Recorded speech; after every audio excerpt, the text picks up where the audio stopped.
Baiklah, terima kasih atas kehadiran adik-adik pada kuliah kita pada pagi hari ini. Ini pertemuan kita yang kedua ya.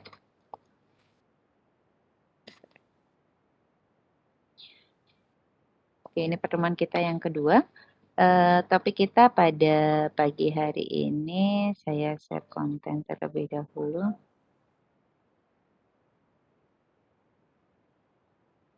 Kita lanjut dengan analisis volumetri bahan dan sedia informasi berdasarkan persyaratan farmakopea. Kemudian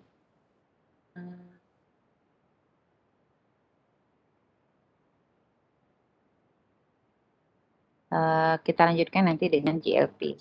Oke, baiklah.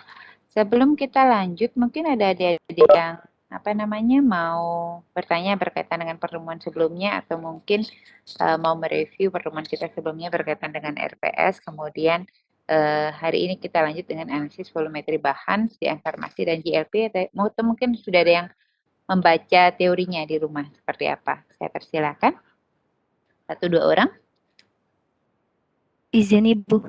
Oke, silakan, Yunia. Ibu, saya izin mereview mengenai pertemuan sebelumnya, Ibu.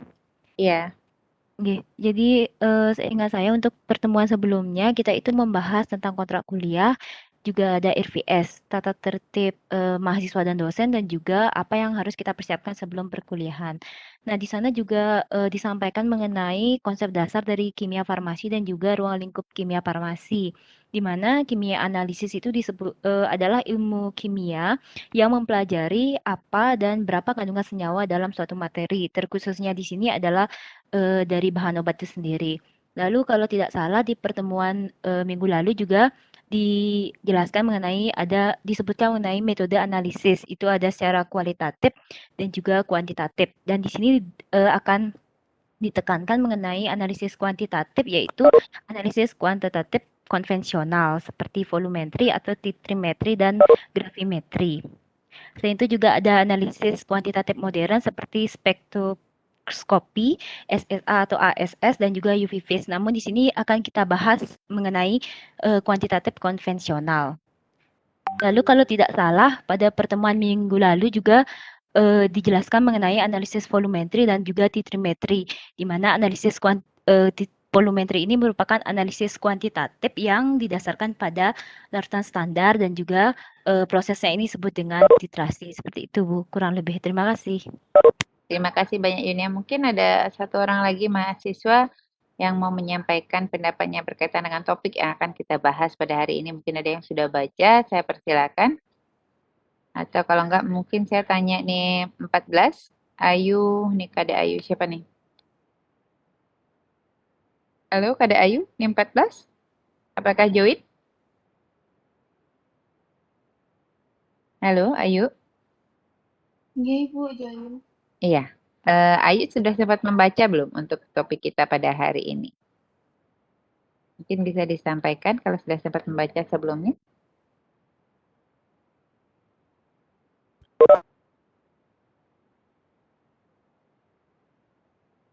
Halo Ayu.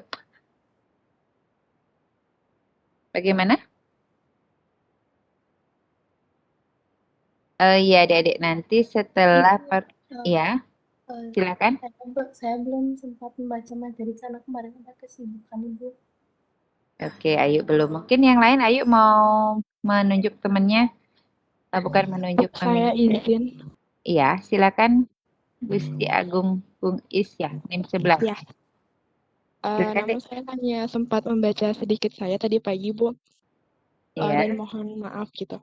Tadi saya sempat membaca di mana kalau volumetri itu merupakan suatu metode analisis kuantitatif, di mana di sini kita mengukur suatu kadar atau melalui suatu volume itu kita tentukan kadarnya begitu. Di mana biasanya pada volumetri ini kita menggunakan yang namanya larutan baku standar. Salah satu contoh dari volumetri itu kayak ada reaksi titrasi asam bata, kemudian ada juga reaksi redox, reaksi pengendapan dan lainnya. Tadi saya sempat baca tentang reaksi asam basa atau reaksi netralisasi begitu. Di mana di reaksi netralisasi itu ada dua, yang di alkalimetri sama asidimetri. Apa bedanya antara keduanya itu? Tadi saya baca kalau alkalimetri itu dia menggunakan analisis tetap menggunakan titrasi asam basa, namun konsentrasi yang kita ingin ketahui di sana adalah asamnya, konsentrasi dari asamnya. Kalau yang di asidimetri itu kita ingin mengetahui konsentrasi dari basanya kalau nggak salah, tapi tetap menggunakan metode titrasi asam basa. Nah, untuk melakukan titrasi itu ada juga yang disebut sebagai titran atau titer dan juga titrat. Kalau titran atau titer itu dia bisa dibilang larutan baku standar atau zat yang digunakan untuk mentitrasi, yang dimana titran ini sudah diketahui konsentrasinya yang nantinya akan diteteskan pada zat yang ingin diketahui konsentrasinya. Kalau titrat, dia merupakan suatu zat yang belum atau ingin kita ketahui konsentrasinya nanti. Mungkin sekian, Bu, ditambahkan dengan teman-teman. Terima kasih, Bu. Terima kasih banyak, Bung Is. Mungkin ada adik-adik lain yang mau menambahkan. Saya persilakan. Izin menambahkan Ibu. Iya, silakan, Dik. Ya, Baik, Nasri. baik Ibu, terima kasih kesempatannya. Kalau di sini berdasarkan judulnya, yang sempat saya baca juga sama Bu terkait volumetri. Mungkin kurang lebih sama dengan Gung Is sebelumnya, tapi saya di sini izin menambahkan terkait dengan farmakopenya Ibu, karena di sini juga judul kita adalah analisis volumetri bahan dan sedia informasi berdasarkan persyaratan farmakope seperti itu. Untuk farmakope sendiri, itu ada beberapa edisi. Nah, farmakope itu adalah suatu buku yang berisi kumpulan standar di dalam bidang farmasi. Utamanya itu adalah ada bahan baku obat serta sediaan yang sudah jadi seperti itu, produk biologi, alat kesehatan, metode analisis, instrumen dan prosedurnya, bahan baku pembandingnya, juga sediaan umum dan penerapan standar yang berkaitan dengan standarisasi di bidang kefarmasian. Seperti yang saya katakan tadi, Farmakope Indonesia itu ada beberapa edisi, kemudian kenapa sih volumetri ini terkait dengan farmakope seperti itu? Poin yang pertama yang dapat saya pahami itu karena semua monografi yang resmi atau semua monografi yang resmi yang beredar itu harus memenuhi syarat Farmakope Indonesia karena sudah melalui beberapa kajian seperti itu. Selanjutnya, prosedur pengujian yang diberikan untuk menetapkan kesesuaian dengan persyaratan itu harus sesuai dengan farmakope. Aspek-aspek dari volumetri itu harus sesuai dengan farmakope. Kemudian pengujian mutu itu menggunakan metode dan prosedur lain di luar farmakope itu bisa dilakukan, tetapi harus dapat dibuktikan ketelitian dan ketepatannya paling sedikit sama dengan metode dan prosedur farmakope melalui suatu verifikasi metode seperti itu. Kalau misalnya mungkin di Farmakope Indonesia belum diatur mengenai sesuatu yang terbaru atau up to date, itu bisa menggunakan yang lain asal sesuai dengan kajiannya. Itu yang dapat saya pahami Bu dari judul hari ini. Terima kasih banyak. Oke, terima kasih banyak ya Nasri dan Gung Is dan Yunia ya. Sudah banyak tadi menambahkan. Iya. Hari ini kita bahas tentang analisis volumetri bahan dan farmasi berdasarkan persyaratan farmakope, dan nanti siang mungkin ada yang praktikum ya untuk topik yang hampir sama ya, kelas A dan kelas B. Baiklah, kita lanjut ke materi dulu. Oke, ini minggu lalu sudah saya sampaikan ya untuk tipologi titrimetri. Ada yang bisa mereview lagi pembagian titrasi sesuai dengan slide yang saya tampilkan? Ada yang mungkin sudah membaca, mungkin lebih dalam bisa dijelaskan lagi berkaitan dengan. Izin Oke, ya, menjelaskan Ibu. silahkan ya, Yunita. Ya, saya Yunita. Jadi berdasarkan yang slide yang Ibu berikan itu, jadi penggolongan volumetri atau titrimetri itu dapat digolongkan menjadi 3. Yang pertama itu berdasarkan reaksi kimia. Dalam reaksi kimia dikelompokkan lagi menjadi 4 jenis. Yang pertama ada reaksi asam basa, yang penetapan kadar ini berdasarkan pada perpindahan proton dari zat yang bersifat asam atau basa, baik dalam lingkungan air ataupun dalam lingkungan bebas air. Kemudian ada reaksi oksidasi atau reduksi, di mana dasar yang digunakan adalah perpindahan elektron. Penetapan kadar senyawa berdasarkan reaksi ini digunakan secara luas seperti permanganometri, serimetri, iodometri, iodatometri, serta bromatometri. Kemudian yang ketiga ada reaksi pengendapan. Penetapan kadar ini berdasarkan pada terjadinya endapan yang sukar larut, misalkan pada penetapan kadar secara argentometri.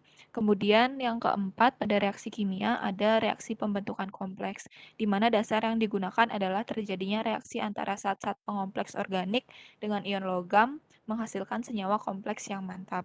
Kemudian yang kedua ada berdasarkan cara titrasi. Berdasarkan cara titrasi, teknik volumetri dapat dikelompokkan menjadi dua. Yang pertama ada tiga. Yang pertama ada titrasi langsung, di mana cara ini dilakukan dengan melakukan titrasi langsung terhadap zat yang akan ditetapkan. Kemudian ada titrasi kembali, di mana dilakukan dengan cara penambahan titran dalam jumlah berlebihan, kemudian kelebihan titran dititrasi pada titran lain. Kemudian yang ketiga ada titrasi tidak langsung. Lalu berdasarkan jumlah sampel dibagi menjadi 4. Yang pertama ada titrasi makro dengan jumlah sampel 100 sampai 1000 mg. Kemudian titrasi semi mikro dengan jumlah sampel 10 sampai 100 mg dengan volume titrannya 1 sampai 10 mili, kemudian ketelitian buretnya 0,001 mili. Kemudian ada titrasi mikro dengan jumlah sampel 1 sampai 10 mg dengan volume titran 0,1 sampai 1 mili dan ketelitian buret 0,001 mili. Dan yang terakhir ada titrasi ultramikro dengan sampel yang kurang dari 1 mg. Mungkin segitu yang bisa saya jelaskan, Bu. Terima kasih. Terima kasih Yunita. Oke. Untuk titrasi langsung, tidak langsung, dan titrasi baliknya tadi apa dek perbedaannya?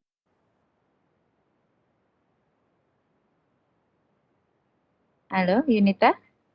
Suara saya didengar jelas? Ya Bu, kalau titrasi langsungnya itu dilakukan dengan melakukan cara titrasi langsung terhadap zat yang akan ditetapkan. Kemudian titrasi kembalinya itu dilakukan dengan cara penambahan titran dalam jumlah berlebihan. Kemudian kelebihan titrannya itu dititrasi dengan titran lain. Kalau titrasi tidak langsungnya saya belum dapat membaca lebih lanjutnya Ibu. Oke. Ya, titrasi tidak langsung salah satu contohnya nanti Izin yang menambahkan Ibu. Iya, silakan Dek. Yunia. Ini Bu, kemarin saya sempat membaca mengenai titrasi tidak langsung atau indirect titration seperti itu Bu, di mana pada titrasi ini larutan sampel itu direaksikan dulu dengan pereaksi yang jumlah kepekatan tertentu. Lalu kemudian hasil reaksi ini dititrasi dengan larutan standar atau larutan baku seperti itu Bu. Lalu di sini juga kemarin saya sempat membaca juga ada tambahan satu titrasi lagi Bu. Selain yang ada di slide itu saya menemukan ada titrasi pengganti seperti itu Bu. Jadi pada titrasi ini dilakukan bila analit atau unsur yang akan ditetapkan itu tidak bereaksi langsung dengan larutan bakunya. Dalam artian tidak bereaksi secara stokiometri dengan larutan baku dan tidak saling mempengaruhi atau non-interact dengan larutan penunjuk. Seperti itu Bu. Terima kasih. Ya, terima kasih Yunia sudah melengkapi ya. Nanti mungkin adik-adik akan lebih mempelajari ini di titrasi redoxnya. Ada contohnya ada iodo dan iodimetri di sana ya. Nanti ada titrasi langsung berarti yang kebalikan dari titrasi langsung biar titrasi tidak langsung. Oke, ada yang ganti device silahkan. Saya lanjutkan. Ini kemarin juga sudah ya ciri dan perbedaan dari semua reaksi titrasi. Yang penting di situ konsentrasi pentiter itu harus stabil dan ditetapkan secara berkala ya dengan bantuan dari baku primer. Baku primernya apa bisa ada dilihat nanti di farmakope. Oke, baiklah. Untuk obat itu merupakan definisi dari obat ya. Jadi dia bekerja berinteraksi dengan sistem biologis sehingga dapat menimbulkan fungsi fisiologis, memberikan efek pada tubuh kita, baik itu melalui efek secara langsung atau memodulasi atau meningkatkan efek dari obat lain. Jadi kerja obat itu ada banyak sekali ya. Kemudian, jadi tujuan kita pada pertemuan kali ini adalah adik-adik dapat mampu menjelaskan prinsip reaksi pemeriksaan sampel berdasarkan persyaratan farmakope.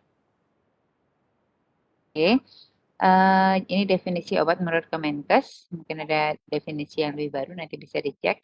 Kemudian, kalau kita lihat dari bentuknya, sediaan farmasi itu merupakan, jadi kalau kalian tahu sediaan farmasi apa saja sih? Kalau saya boleh tahu, ada yang masih ingat nggak? Apakah kalian sudah belajar sediaan farmasi apa saja?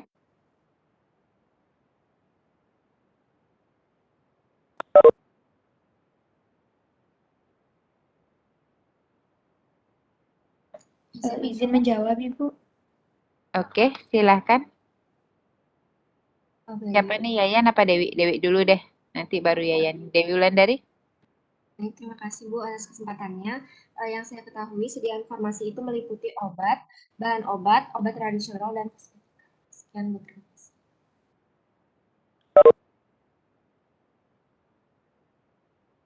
Yayan mau menambahkan, silakan. Cukup Ibu, sudah sama. Oke.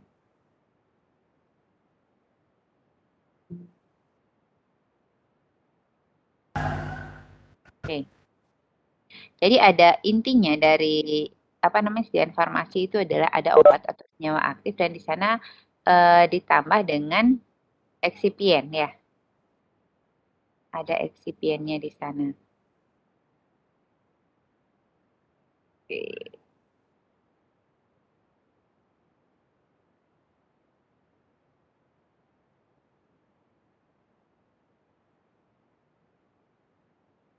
Dan ditambah nanti dengan bantuan teknologi farmasi sehingga dia menjadi suatu bentuk sediaan farmasi sesuai dengan tujuan penggunaannya. Kan kita membuat berbagai macam sediaan farmasi itu ada yang apa bentuknya, ada yang oral, kemudian topikal, kemudian ada yang intravena, intramuskular seperti itu. Itu kan tergantung dari tujuan penggunaannya dan apa namanya persyaratannya itu sesuai dengan masing-masing sediaan tersebut. Apakah kalau dia misalnya digunakan untuk intravena itu pasti syarat sterilitas itu nomor 1, kemudian ukuran partikel dan sebagainya.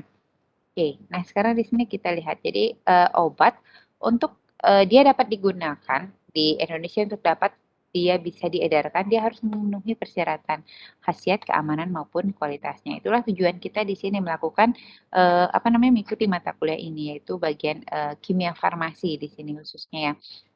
Jadi kita ingin menguji mutu atau kualitas suatu obat, tapi di sini kita lebih ke sediaan yang apa metodenya yang konvensional. Nanti mungkin untuk yang metode-metode di analisis sediaan farmasi itu metodenya mungkin yang agak berbeda, tapi prinsipnya sebenarnya sama saja ya. Jadi secara umum prinsip untuk menentukan mutu atau kualitas dari suatu obat.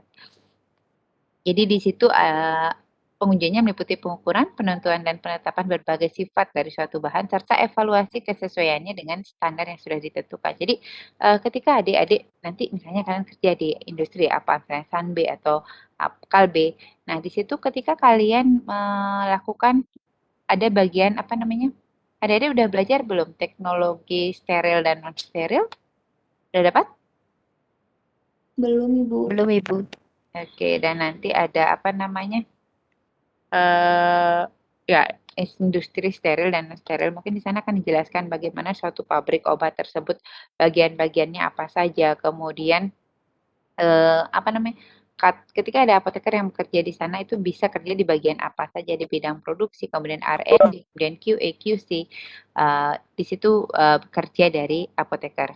Nah, di sini ketika kalian nanti bekerja di bagian QA atau QC, di bagian quality assurance, quality control. Jadi kalian bertugas menjamin mutu dan mengontrol kualitas dari sediaan farmasi yang ada di produksi di perusahaan tersebut. Nah, kalian akan mengujinya mulai dari tahap awal sampai akhir, baik itu dari bahan baku maupun sampai sediaan farmasi itu jadi, ya. Jadi ketika bahan baku itu ketika diterima itu ada yang namanya COA. Ada yang tahu COA? Mungkin pernah saya bahas. Certificate of Analysis ya. Jadi ada sertifikat analisisnya di sana.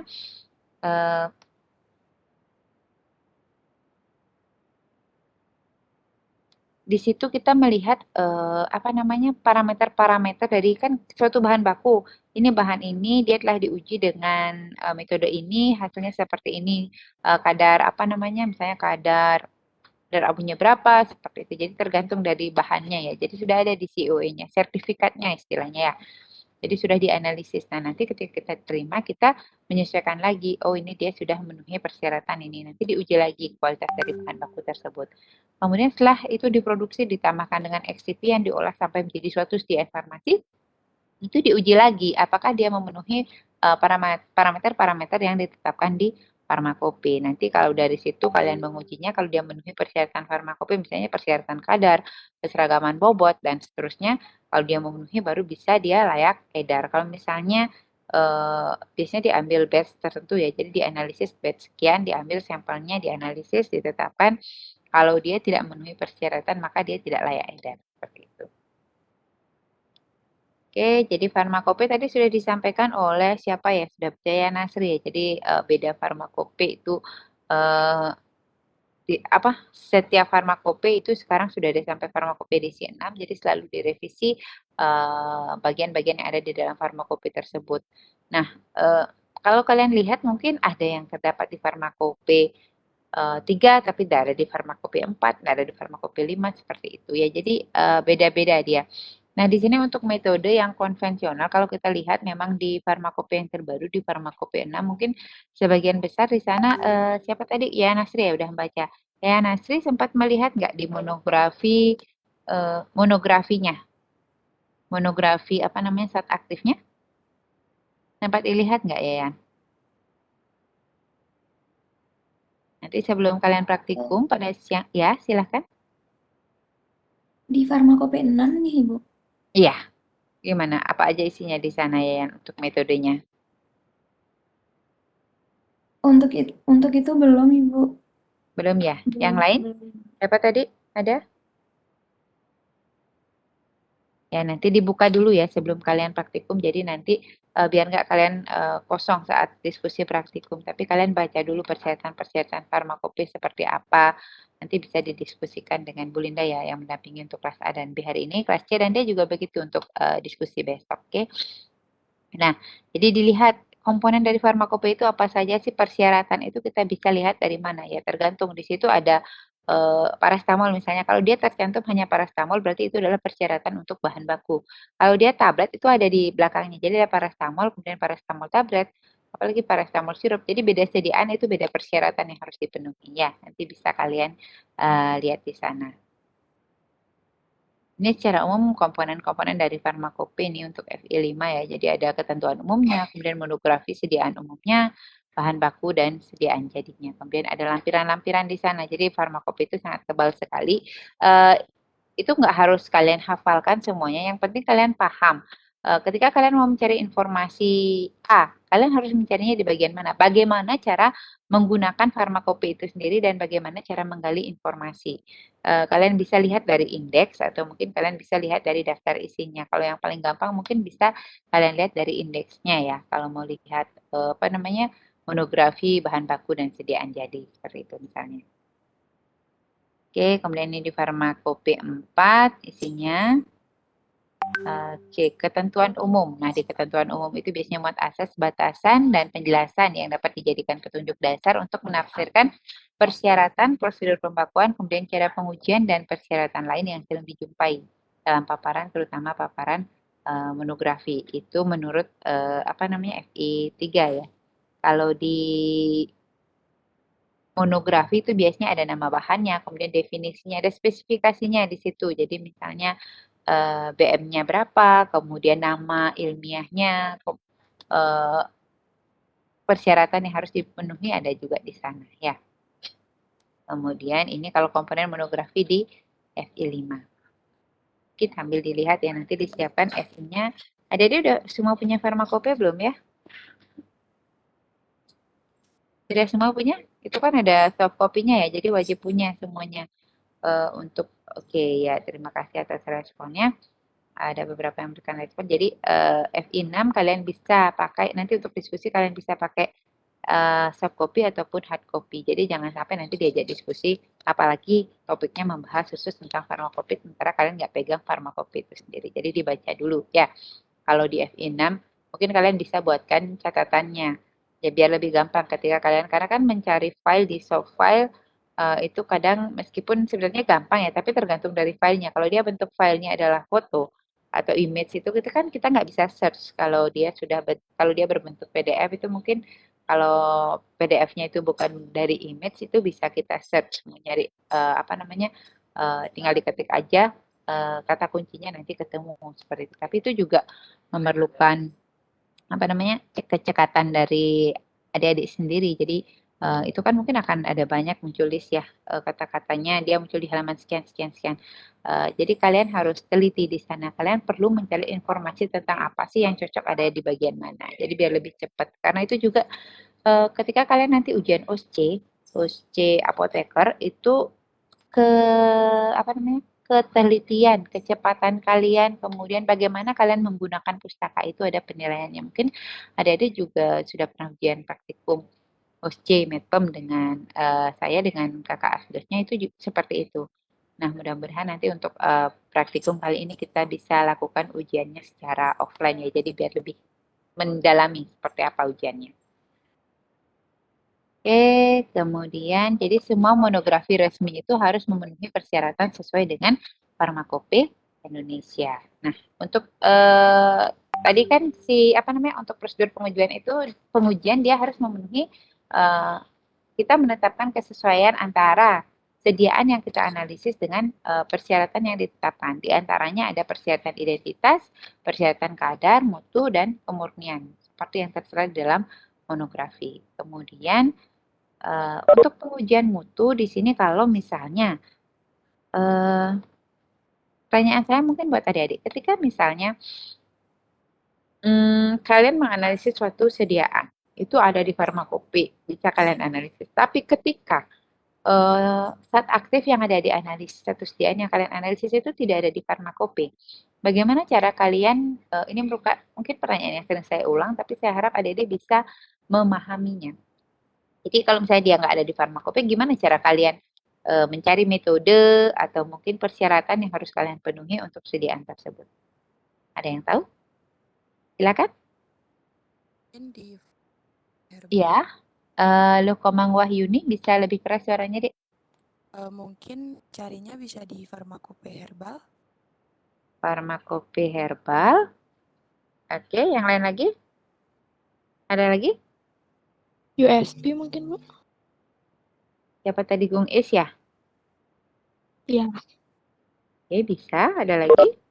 Mungkin dari artikel-artikel jurnal terbaru. Jurnal terbaru Tresia. Oke, bisa. Ada lagi?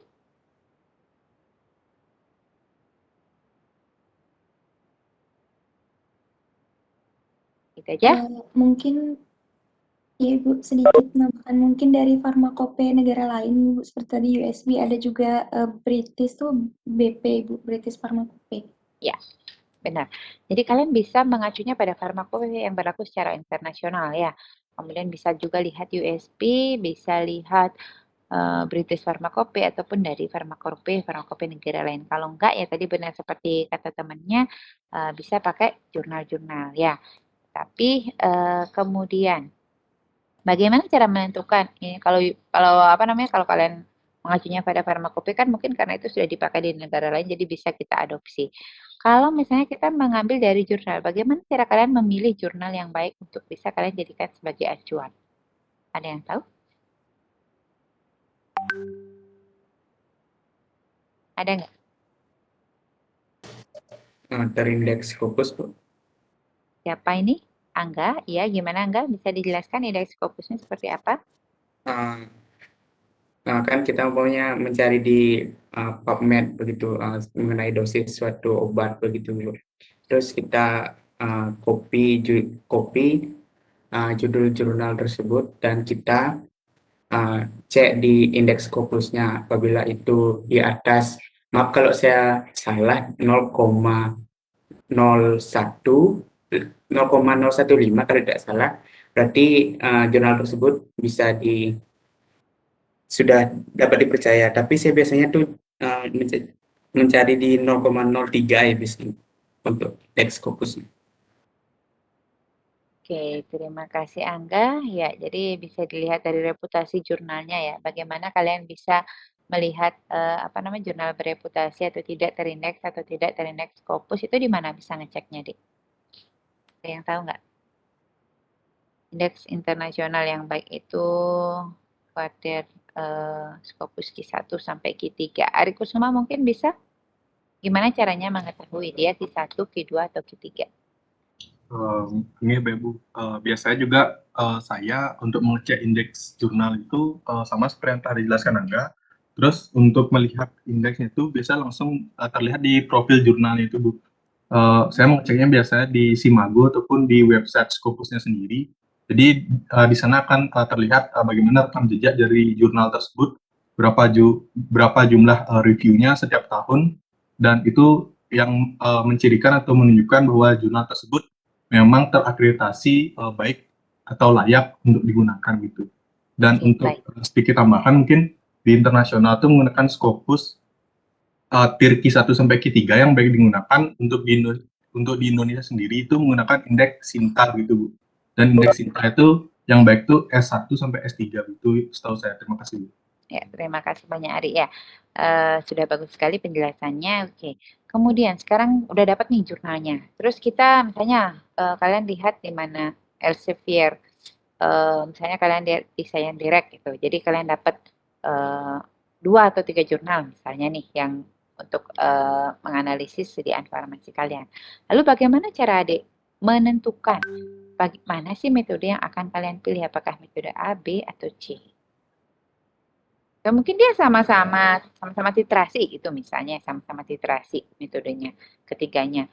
Lalu bagaimana cara kalian menentukan jurnal yang akan kalian acu? Ada yang tahu?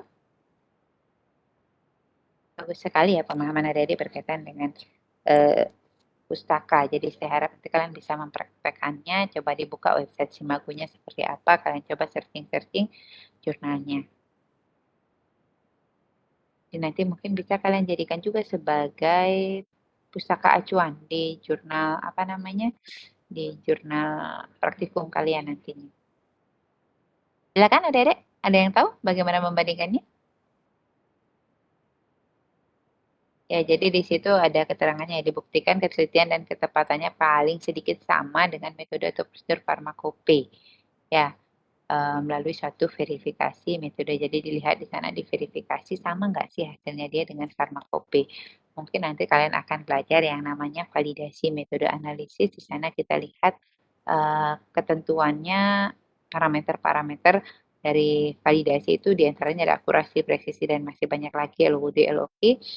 Apakah dia memenuhi persyaratan tersebut dan kalau misalnya dia sudah memenuhi persyaratan parameter validasi itu berarti dia bisa digunakan. Tapi kalau saya mau memilih salah satunya ya dicari yang memberikan nilai parameter validasi yang terbaik ya.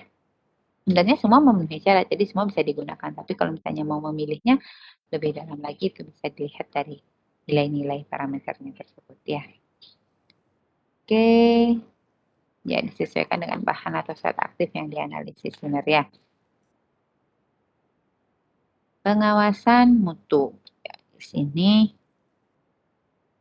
untuk pengawasan mutu, jadi ada 2 ya. Kalau kita berbicara tentang sediaan farmasi, ada bahan baku dan ada sediaan farmasi seperti yang tadi saya bilang, kayak paracetamol. Paracetamol itu ada paracetamol bahan baku dan ada paracetamol sediaannya bisa berupa tablet ataupun sirup seperti itu. Nah, di sini mungkin kalau kalian lihat dari bedanya itu ada identifikasi, jadi diidentifikasi terlebih dahulu. Identifikasi ini lebih berkaitan dengan analisis apa ya? Kuali atau kuanti ya? Jadi mesti ingat kalau kita berbicara tentang kimia farmasi, analisis farmasi itu berarti kita ada 2 hal ya biasanya di sana ya, ada analisis kualitatif dan analisis kuantitatif, itu mungkin sudah saya bahas sebelumnya. Identifikasi ini apa sih, seperti apa sih kita melakukan identifikasi? Oke, banyak yang sudah menjawab di kolom chat ya, jadi kualitatif, jadi mungkin bisa langsung di-on-kan mic-nya ya untuk jawabannya. Kemudian pengujian pemeriksaan kemurnian itu wajib untuk bahan baku ya, tapi kalau di farmasi itu dilakukan bila perlu karena kan di sana biasanya dia sudah ada kombinasi, ada excipients di dalamnya. Kemudian penetapan kadar atau potensi itu untuk bahan baku kalau di farmasi biasanya hanya dilakukan penetapan kadar. Kemudian kalau di bahan baku itu ada penetapan fisika. Apa saja sih tetapan fisika yang ditetapkan? Ada yang tahu nggak? Sementara kalau dia sudah berupa sediaan, maka di sana akan berbeda di pengawasan mutunya. Jadi di situ yang diawasi adalah kinerjanya. Jadi ada uji disolusi, kemudian pelepasan obat tergantung dari sediaannya. Bisa dipahami sampai di sini?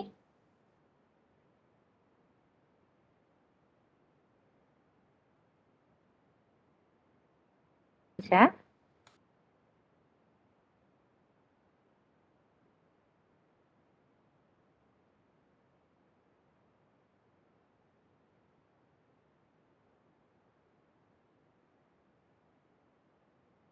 Bisa saya lanjutkan? Ini bisa Bu, terima kasih. Oke, terima kasih Ari. Oke.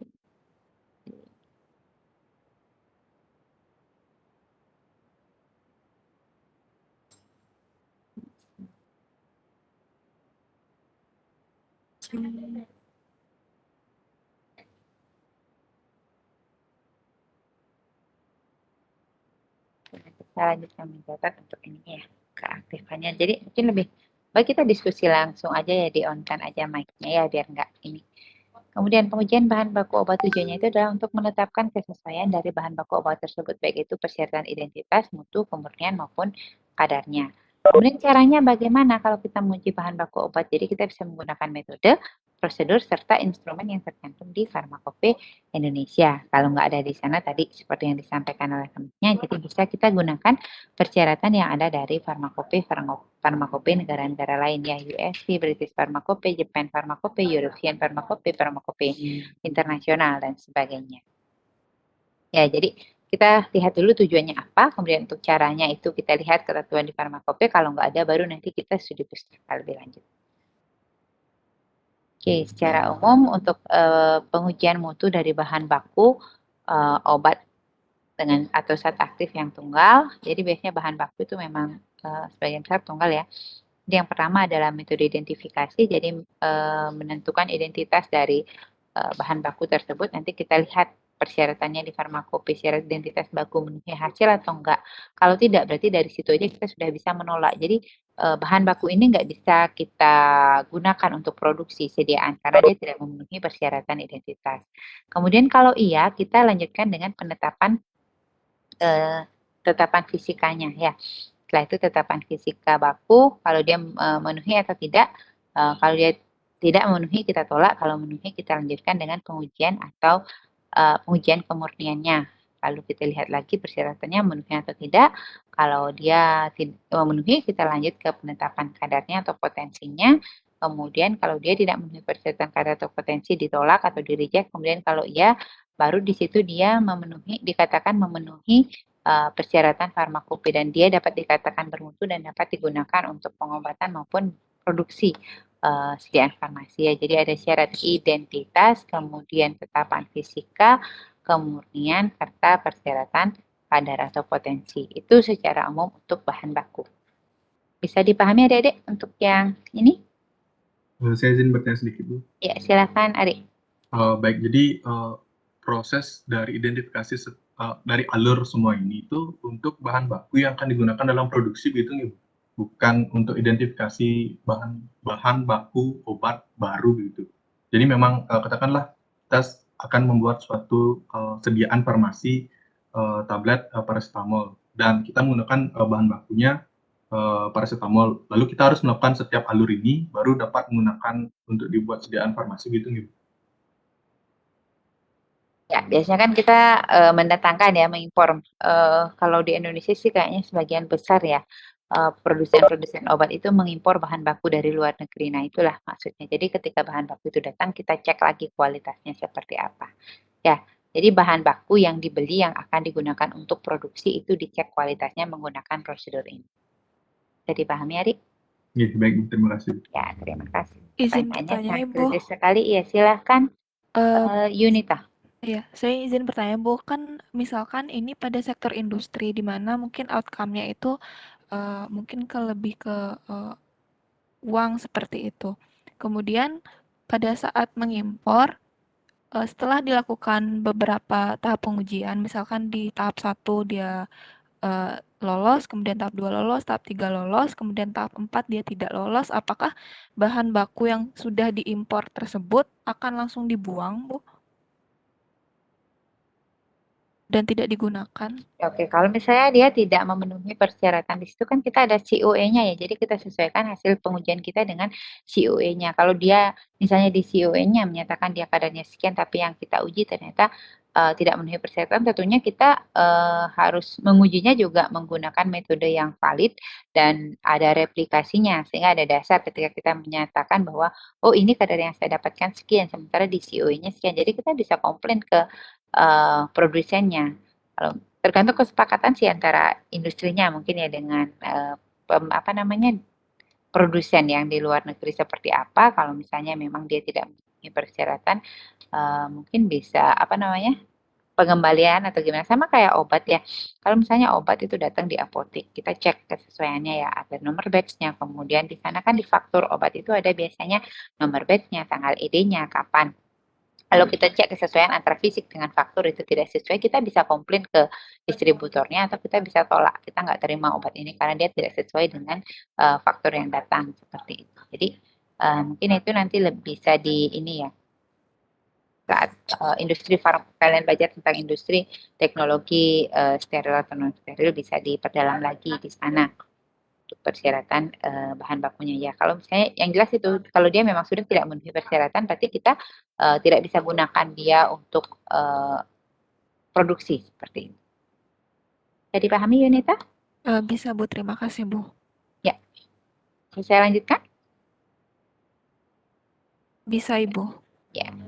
Jadi ini tidak hanya berlaku untuk apa namanya analisis sediaan farmasi yang dengan metode konvensional ya, dengan metode instrumental juga bisa. Nah, ini untuk apa namanya sediaan jadi. Ketika sudah jadi sediaan, kita lihat sekarang. Yang pertama kita lihat dulu, ketika adik-adik misalnya mau menganalisis suatu sediaan jadi ya, itu tadi sudah, kemudian kalian sekarang udah dia dalam bentuk sirup atau dalam bentuk tablet. Yang pertama kita lihat ada nggak dia di farmakope. Jadi bisa, ini bukan FI4 ya, FI6 acuannya. Jadi selalu mengacu pada farmakope, ketentuan farmakope yang terbaru. Kecuali di praktikum di sini karena mungkin agak susah kita mencari metode yang terbaru yang menggunakan titrimetri. Jadi nanti mungkin kita mengacunya masih ke farmakope yang lama ya. Padahal sebenarnya kalau kita mengikuti ketentuan farmakope baru, mungkin di sana analisisnya dia sudah menggunakan HPLC misalnya atau GC ya. Jadi dilihat ketentuan di farmakope yang kita lihat pertama itu adalah yang FI yang terbaru FI6. Kalau nggak ada baru nanti kita lihat ketentuan di negara lain. Kalau misalnya nggak ada sediaan itu misalnya apa kayak Amproxol itu misalnya Amproxol itu nggak ada di farmakope. Jadi bisa kita lihat dari ketentuan yang ada di farmakope negara lain. Kalau misalnya di farmakope lain itu ada, baru nanti kita prosedur metode reaksi kita sesuaikan dengan ketersediaan prosedurnya, kemudian metodenya reaksi yang ada di laboratorium. Kalau misalnya dia tidak memenuhi persyaratan tersebut, kita lanjut ke bagian paling bawah. Jadi kita cari prosedur lain yang lengkap dengan penyiapan sampel. Kalau misalnya ketentuan yang ada di farmakope negara tersebut ada, di lab kita bisa laksanakan, jadi kita lanjutkan. Kemudian kita lihat lagi metodenya apakah sudah dikuasai, kemudian matriks yang ada. Matriks itu adalah komponen lain yang ada di dalam sediaan farmasi selain analit. Analit itu sel aktifnya, selain sel aktif itu disebut dengan matriks. Nah, kita lihat misalnya kayak eksipien itu disebut dengan matriks ya, ada pengisi, kemudian pemanis dan sebagainya. Nah, ketika misalnya itu dia tidak mengganggu analisis, maka kita bisa laksanakan pengujian bahan baku. Tetapi ketika di situ misalnya masih ada matriks yang mengganggu, mungkin bisa kita lakukan modifikasi di sana ya. Jadi kita cari prosedur lain atau kalau enggak mungkin kita bisa melakukan pemilihan atau mengembangkan metode atau prosedur analisis. Jadi di sini maksud dari pengembangan metode analisis itu adalah ketika suatu metode seperti tadi, jadi Amproxol itu nggak ada di farmakope. Jadi kita mengembangkan, kita memodifikasi suatu metode untuk menganalisis zat aktif tersebut. Jadi tentunya dalam pengembangan metode ini butuh proses yang panjang dari awal ya. Jadi kita melihat dulu sifat fisikokimia dari zat aktifnya, kemudian metode apa sih yang sesuai untuk dilakukan dan ada uji validasi di sana ya ini ya. Jadi ada poin penting ketika kita melakukan suatu pengembangan metode analisis, maka validasi itu merupakan suatu hal yang penting untuk dilaksanakan. Kalau dia sudah valid metodenya, baru kita bisa laksanakan pengujian untuk bahan baku terus di NJD tadi. Sampai di sini bisa dipahami? Ada yang ingin bertanya?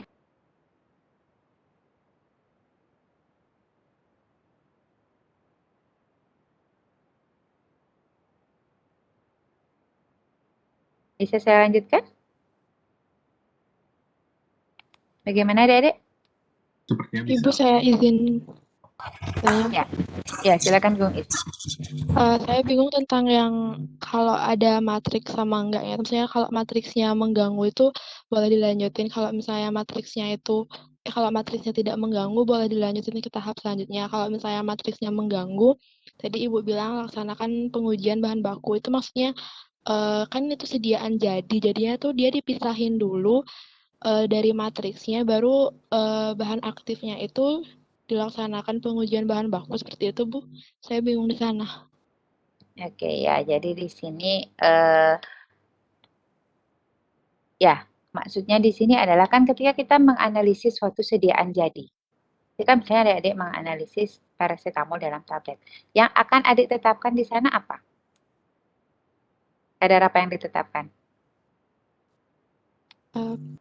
Paracetamolnya. Ya, jadi paracetamol yang di sini dimaksud itu adalah paracetamol itu. Jadi bahan bakunya itu, bahan baku ini maksudnya adalah analitnya ya. Jadi paracetamol. Jadi ketika misalnya di situ ada matriks, misalnya memang ada matriks, tapi matriksnya tidak mengganggu dan metode sudah bisa dikuasai, kita langsung lanjut ke pengujiannya. Jadi pengujiannya ini disesuaikan dengan metode yang tadi kita acu.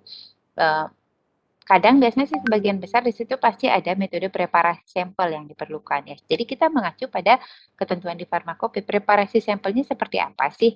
Sama seperti kemarin adik-adik udah pernah belum yang pakai farmakope?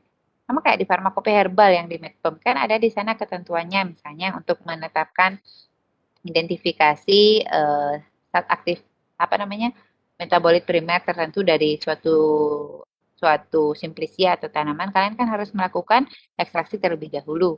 Jadi metode ekstraksi yang umum kalau di farmakope herbal itu adalah perbandingan analit dengan pelarutnya itu adalah 1:10 seperti itu. Nah, di sini juga tergantung dari zat aktifnya. Jadi metodenya seperti apa itu yang kita acu. Nah, ketika matriks itu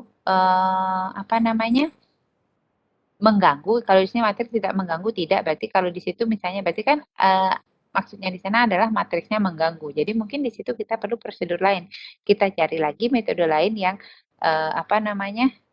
yang ada metode preparasi sampelnya, pemisahannya seperti apa ya. Kita sesuaikan lagi kembali. Jadi ketika mau mengadopsi suatu metode, adopsilah metode yang memang benar-benar bisa kita kerjakan di lab, disesuaikan dengan ketersediaan alat dan bahan yang ada di lab kita. Kalau misalnya kita mengadopsi metode lain, oh bisa nih dikerjakan dengan metode tertentu, misalnya metode B. Tapi ternyata alatnya kita nggak punya, reagennya kita nggak punya. Kalau misalnya itu memang bisa diadakan, oke jalan. Tapi kalau misalnya kita diminta memanfaatkan alat dan bahan yang ada seadanya di lab kita, mungkin kita bisa melakukan modifikasi atau mencari metode lain yang lebih sesuai untuk diterapkan di lab kita. Itu apakah bisa dipahami, Yuni? Siapa tadi, Gung Is ya? Iya, Bu, sudah. Jadinya pakai metode lain atau enggak untuk memisahkan itu pakai metode pemisahan kayak ekstraksi kayak gitu ya, Bu ya? Iya. Ya, karena nantinya yang kita tetapkan itu adalah analitnya ya. Jadi kita pisahkan matriksnya. Jadi intinya sama sih kalau misalnya di sana nggak ada, biasanya kita mengembangkan metode, kalau misalnya nggak ada untuk sediaan jadinya, kita mengacu pada untuk penetapan bahan bakunya. Tapi kadang sih memang kalau di farmakope itu memang beda biasanya. Kalau penetapan kadar untuk bahan baku pakai metode A, penetapan kadar untuk sediaan jadi itu biasanya bisa pakai metode B begitu. Tapi secara umum sih bisa ada yang sama metodenya. Jadi setelah dia dipreparasi dapat analit, lakukan penetapan kadar seperti pada penetapan kadar paracetamol Jadi seperti pada penetapan paracetamol poin sekian gitu. Coba deh nanti kalian lihat farmakope. Jadi biasanya setelah dipreparasi disediaan itu, penetapan kadarnya kembali mengacu pada penetapan kadar yang di bahan bakunya. Jadi sama penetapannya. Jadi yang berbeda di situ mungkin adalah di preparasi sampelnya. Begitu, Bung Is? Iya, Bu, sudah. Terima kasih. Ya, saya lanjutkan ya. Oke, jadi di situ ada syarat identitas, mutu, kemurnian, kadar. Ya, itu untuk di farmakope bisa kalian lihat nanti di sana. Misalnya kayak uji identifikasi bisa dengan metode spektroskopi IR, bisa dengan kromatografi seperti itu. Coba deh kalian buka nanti satu di farmakope kalian. Seperti apa metodenya. Kemudian untuk pengujian mutu, jadi di situ ditetapkan suhu leburnya, rotasi jenis, jarak leburnya, indeks bias, bobot jenisnya berapa sih ketentuan yang ada di farmakope. Itu untuk tetapan fisika. Ini tadi untuk yang bahan baku berarti ya. Kemudian kalau pengujian kemurnian itu bisa dilakukan dengan kromatografi. Ada yang masih ingat bagaimana cara melakukan pengujian kemurnian secara kromatografi?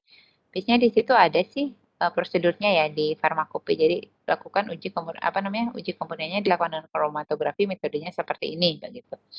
Nah, kalau adik-adik masih ingat nggak bagaimana terus kita dapat menyatakan bahwa sampel tersebut murni dan tidak? Ada yang bisa? Kalau untuk uji kemurnian secara kromatografi? Izin menjawab, Bu. Ya, silakan, Yunita. Mungkin yang saya ingat itu waktu pengujian tablet paracetamol dan ibuprofen menggunakan KLT, di mana untuk pengujian apakah tablet itu mengandung paracetamol atau ibuprofen atau paracetamol dan ibuprofen itu, di mana kita sudah ada kita jadikan itu berdasarkan dari pita dari KLT, plat KLT-nya, Bu. Jika sesuai dengan panjang pita dari tetapan paracetamolnya, maka dikatakan bahwa itu murni.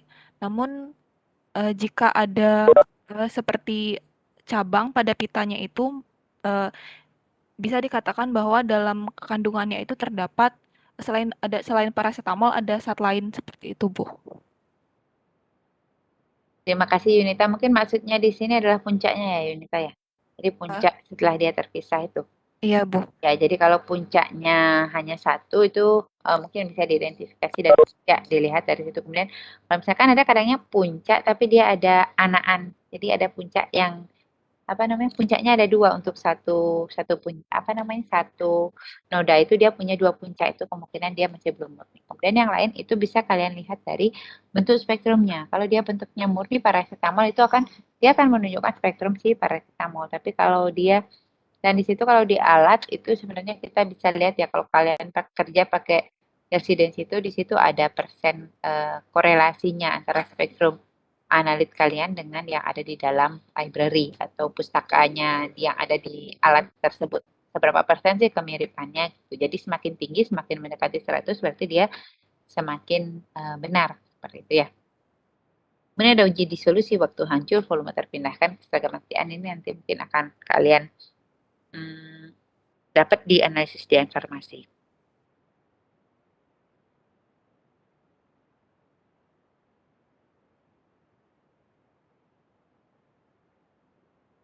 Oke, untuk tahapan analisisnya bisa ada dilihat dulu. Ada yang bisa menjelaskan nggak untuk tahapan analisis ini?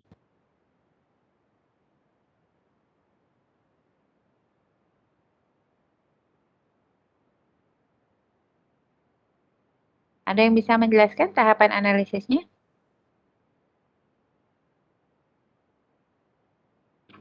Jadi ketika kita mau melakukan analisis farmasi, itu ada beberapa tahapan yang harus adik-adik lakukan.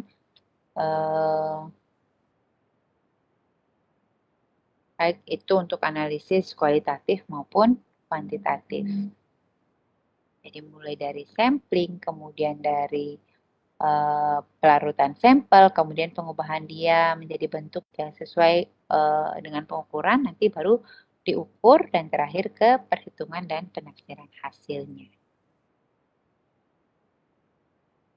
Ada yang bisa?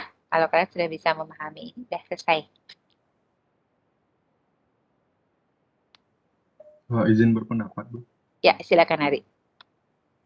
Baik, sebenarnya sudah Ibu jelaskan juga di PPT ini, cuman sepengalaman saya yang pernah saya lakukan itu sesuai dengan ini juga. Walaupun tahapan dari analisis itu yang pertama awal kita lakukan itulah tentunya menentukan suatu masalah. Jadi apa yang ingin kita lakukan itu dapat berupa tujuan penelitian kita, apa manfaatnya, dan juga kita memperhitungkan di awal itu adalah dana dan juga bagaimana metode dan sampel yang akan digunakan.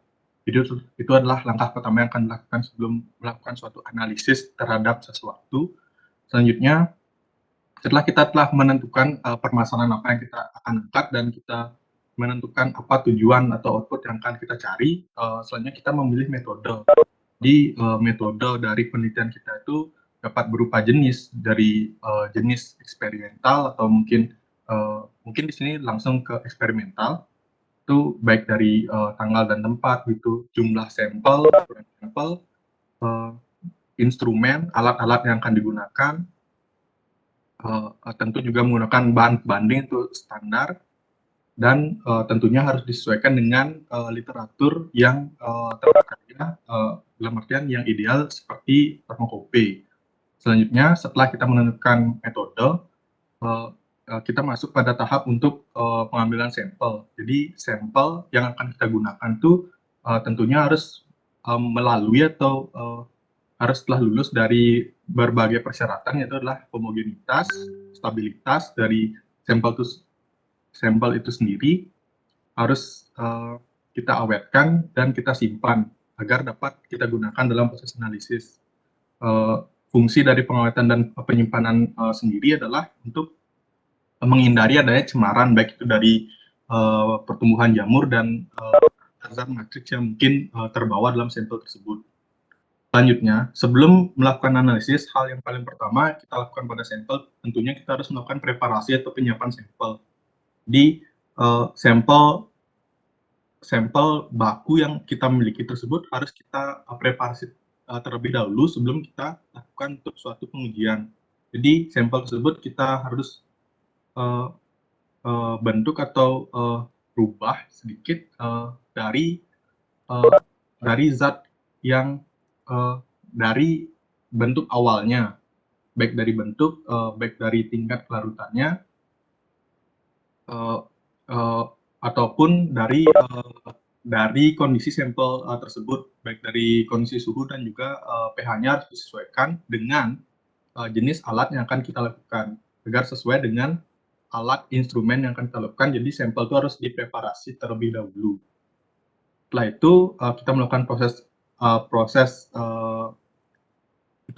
proses pemisahan awal. Itu jadi kita sampel yang telah kita preparasi tersebut kita hilangkan dulu matriks-matriks pengganggunya dari analit yang akan kita cari. Lalu analit tersebutlah yang akan kita ukur dengan menggunakan instrumen-instrumen. Adapun juga kita menggunakan suatu baik itu dari alat standar sebagai pembanding. Adapun kita menggunakan blanko untuk penyiapan awal dari alat yang akan kita gunakan. Biasanya kita menggunakan blanko agar alat, misalkan kita menggunakan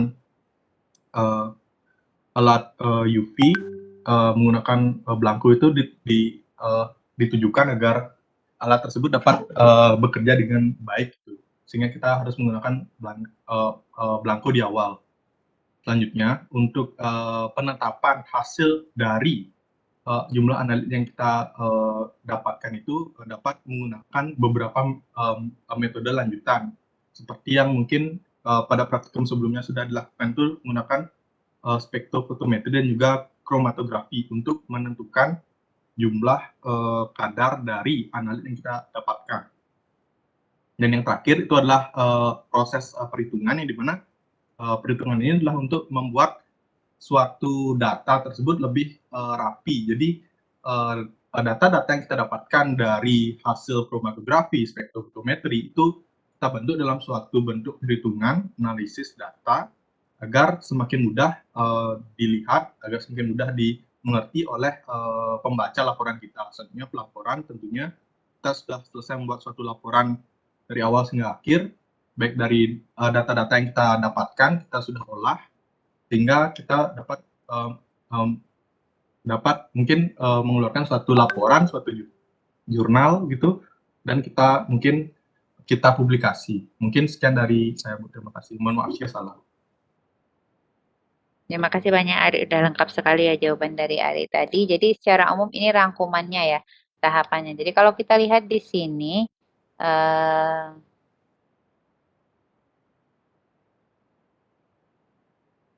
oke, jadi ini ada penentuan masalah analisis itu yang pertama. Jadi kita lihat dulu seperti apa masalah analisisnya, baru nanti kita masuk pemilihan metodenya itu lanjutan dari sini ya.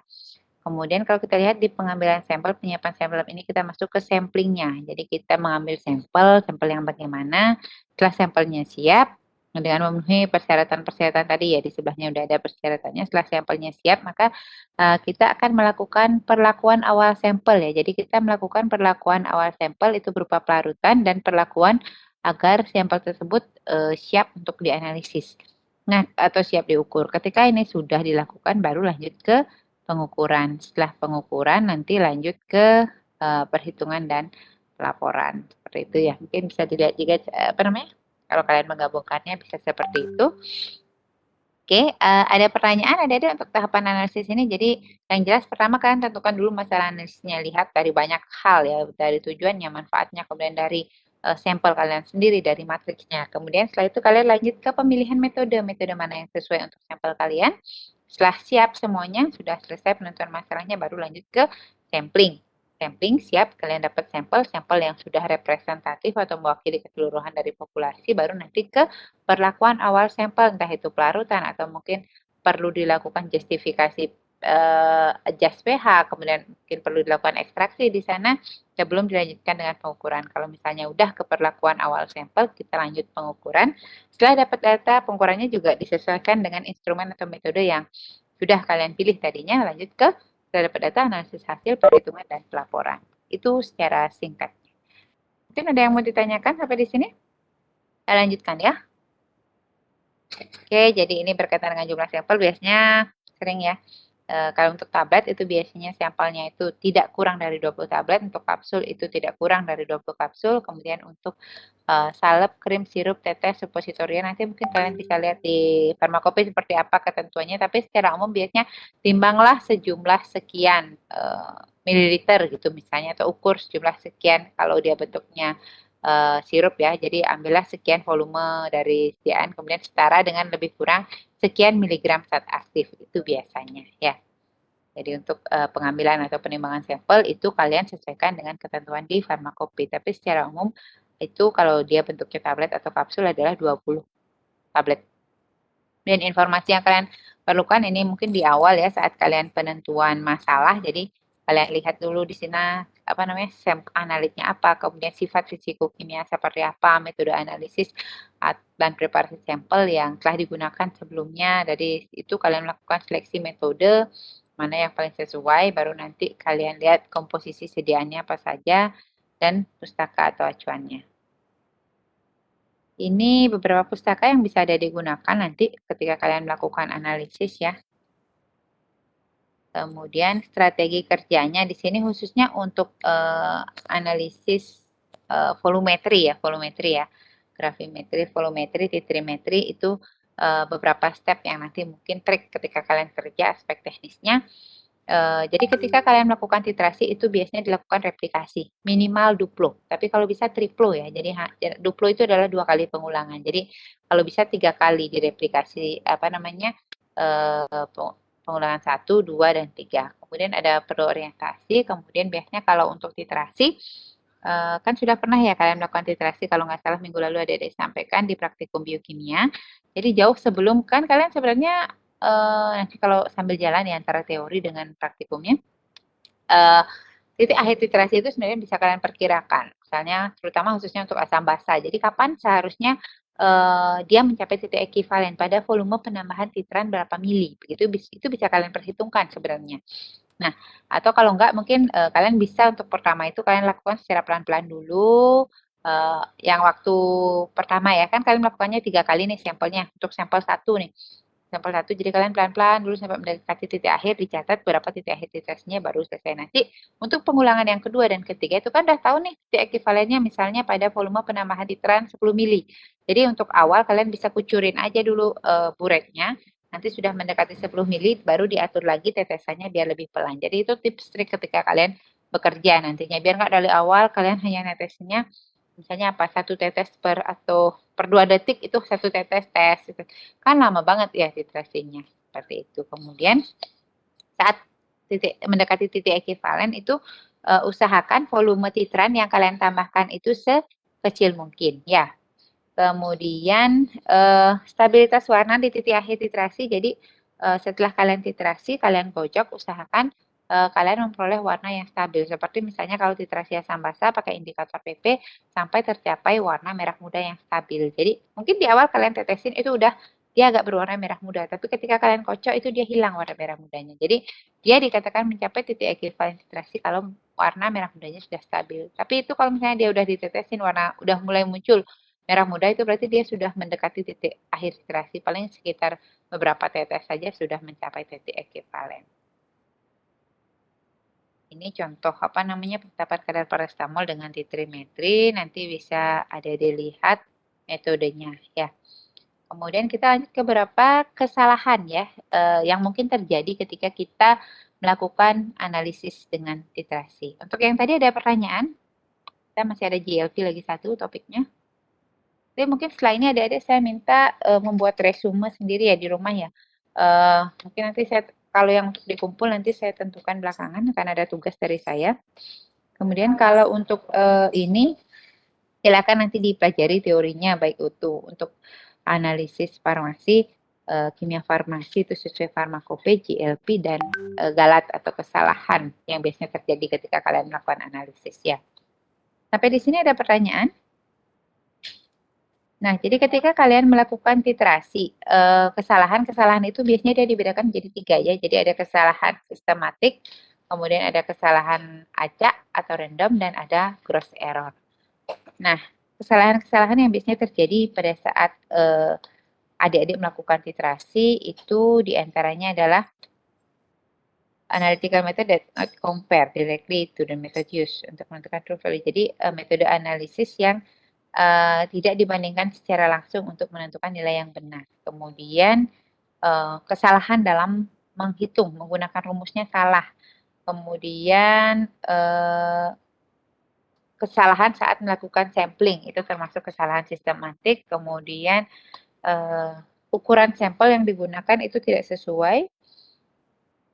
Kemudian selain itu adalah konsentrasi titran yang tidak tepat. Jadi ketika kalian salah menentukan konsentrasi titran, otomatis nantinya kalian akan salah menentukan konsentrasi dari analit. Karena kan untuk menentukan konsentrasi titran itu dipakai adalah berapa volume dari untuk menentukan konsentrasi dari analit itu ditentukan berdasarkan berapa volume dari titran yang dibutuhkan untuk bereaksi dengan analit. Nah, titran ini dia harus konsentrasinya sudah diketahui dengan pasti. Ya, jadi jangan sampai kalau titrannya salah kadarnya, otomatis kadar dari analit adik-adik juga salah. Oke, kemudian salah saat sensor adjustment-nya, kemudian kecepatan titrasi terlalu cepat itu dapat menyebabkan kesalahan ya dalam penetapan titik akhir titrasinya. Lewat ya bisa titik akhir titrasi. Nah, ini beberapa galat-galat untuk jenis kesalahan acak. Jadi ada 3 tadi, ada galat sistematik, acak, dan random atau acak, dan kesalahan gross error-nya. Ya. Jadi di sini yang termasuk dengan kesalahan acak atau random itu adalah penanganan sampelnya yang tidak sesuai, kemudian peralatannya tidak sesuai, parameter yang ditentukan itu tidak sesuai, kemudian operatornya itu kurang terlatih seperti itu juga termasuk dalam kesalahan acak. Kemudian kondisi lingkungan saat kita melakukan analisis itu juga termasuk kesalahan acak atau random error. Kemudian yang terakhir adalah cross error. Jadi cross error ini adalah avoidable mistake. Jadi kesalahan yang tidak dapat dihindari seperti itu ya ibaratnya. Jadi contohnya itu adalah kesalahan penandaan. Itu termasuk dalam cross error, kemudian salah perhitungan, kemudian ukuran sampelnya tidak sesuai, apa namanya, pengoperasian alat yang kurang tepat itu termasuk ke dalam cross error ya. Jadi ada 3 hal tadi untuk jenis kesalahan. Jadi ada sistematik, kesalahan acak, dan cross error. Jadi mungkin bisa adik-adik lihat lagi jenis-jenis kesalahan. Nah ini dia saya rangkumkan, ini beberapa. Nih. Jadi S ini udah ada keterangan di bawahnya ya. S itu adalah kesalahan sistematik, kesalahan acak, dan cross error yang paling belakang. Kemudian misalnya dilihat dari standar primernya. Misalnya standar primer yang digunakan itu tidak murni atau terkontaminasi, maka dia termasuk dalam kesalahan sistematik seperti itu. Kemudian sampel standar yang tidak homogen itu termasuk dalam kesalahan acak begitu. Ya, dan ke bawahnya ini ada beberapa keterangannya. Jadi kesalahan-kesalahan yang mungkin terjadi selama proses literasi dan itu termasuk ke dalam jenis galat apa atau kesalahan. Mudah-mudahan bisa dipahami. Oke, sebelum kita lanjut ke GLP, ada yang mau ditanyakan? Untuk GLP ini nanti saya punya e-book ya, e-book dari Kemenkes dan ada dari WHO juga untuk Good Laboratory Practice-nya. Nanti mungkin saya upload di OASE. Itu materinya lumayan banyak. Yang penting adik-adik paham konsepnya, itu aja sih minta saya. Gimana? Ada yang mau ditanyakan sampai di sini sebelum kita lanjut ke GLP? Sudah? Suara saya masih jelas terdengar? Terdengar, Ibu. Bisa Ya, dilanjutkan. terima kasih. Ya, Jelas terima kasih terdengar, atas responnya. Oke, kita lanjut ke GLP. Apa sih itu GLP? Good Laboratory Practice. Kalau dia di bahasa Indonesia kan apa ya GLP itu ya? Ada yang tahu nggak? Silakan adik-adik. Ada yang tahu GLP itu apa? Ya, Iya, siapa? Ibu, izin menjawab. Sebentar. Siapa tadi? Coba ulang, Dek. Yayan, Ibu. Oh, Di Yayan. Oke, Google. Yayan. Silakan. Iya, Ibu. Good Laboratory Practice atau GLP, kalau di bahasa Indonesia kan itu jadi praktik laboratorium yang baik. Kalau yang sempat saya baca itu, GLP itu merupakan aturan-aturan, prosedur, dan praktek di laboratorium yang di dalamnya mencakup aspek teknis dan manajemen secara keseluruhan, yang meliputi ada organisasi, fasilitas, tenaga, metode analisa, pelaksanaan analisa, monitoring, setelah monitoring itu ada pencatatan, kemudian pelaporan. Juga ada kondisi sarana dan prasarana laboratorium. Seperti itu, Ibu, yang saya ketahui. Ya, bagus sekali ya Yayan yang sudah membaca bagian-bagian dari GLP apa saja. Oke, jadi GLP Good Laboratory Practice, praktek berlaboratorium yang baik seperti apa. Jadi itu merupakan suatu sistem kualitas yang berkaitan dengan proses organisasi dan kondisi lab, kemudian di mana suatu penelitian dirancang, dilaksanakan, dipantau, dicatat, diarsipkan sampai komponen terakhir dari GLP itu adalah pelaporan ya. Ini definisinya dalam bahasa Inggris. Jadi kalau dilihat dari Handbook of GLP, Quality Practice for Regulated Non-Clinical Research and Development, ini buku yang tadi saya bilang. Jadi Handbook of GLP dari WHO. Jadi di situ secara umum apapun yang ditargetkan oleh industri, jadi secara umum GLP itu menekankan pada 5 poin utama ini. Jadi ada resource, kemudian ada karakterisasi, rule atau aturan, result, dan quality assurance. Seperti itu ya. Jadi 5 poin utama dari GLP, ada organisasi, kemudian personilnya, fasilitas, peralatan, kemudian ada karakterisasinya, ujinya seperti apa sistem ujinya, kemudian untuk rule-nya ada protokol, ada SOP, kemudian ada result, datanya nanti ada report di sana ya, pelaporannya, dan ada quality assurance. Jadi ada monitoring dari proses pelaksanaan atau penelitian tersebut seperti apa. Jadi di monitoring lagi prosesnya sudah berjalan dengan baik atau tidak. Ini secara umum proses dari drug penemuan obat dan drug development ya. Jadi mulai dari apa namanya konsep terapeutik, kemudian pemilihan target, validasi, kemudian penemuan lead. Jadi senyawa apa namanya ya senyawa induk ya, kemudian optimasi, kemudian ada uji preklinik, klinik. Jadi semuanya ini sampai menjadi suatu obat itu ketika dikerjakan di lab itu harus memenuhi persyaratan GLP ya. Nah, ini prinsip GLP, jadi ada beberapa poin dari GLP ya di sini ya. Jadi ada fasilitasnya, kemudian sistem ujinya bagaimana. Jadi itu tadi sudah dikelompokkan dia. Jadi kalau kita lihat dari aturannya WHO tadi ada 5 komponen penting ya dari GLP itu sendiri. Oke, coba kita lihat kalau dilihat di sini ini ada 10 poin penting ya dari GLP. Jadi ini 10 ya. Jadi kita lihat di sini kalau yang pertama itu adalah tes facility atau jadi ada organisasi dan personil yang melakukannya. Kemudian yang kedua ada QAP atau Quality Assurance Program, fasilitas, kemudian alat, bahan dan reagen. Jadi kalau kalian baca literatur-literatur berkaitan GLP mungkin ada sedikit perbedaan ya, tapi intinya mungkin bisa kalian lakukan seperti yang dicantumkan dalam WHO tadi ada 5 poin penting dari GLP itu sendiri. Kalau kalian lihat yang Kemenkes mungkin ada 9 kalau nggak salah komponen-komponen prinsip dari bagaimana praktek good laboratory practice itu sendiri. Coba saya sharing dulu ya.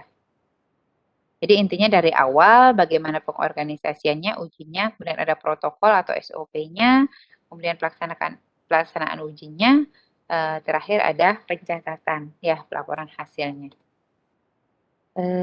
Coba saya sharing yang file lagi satu.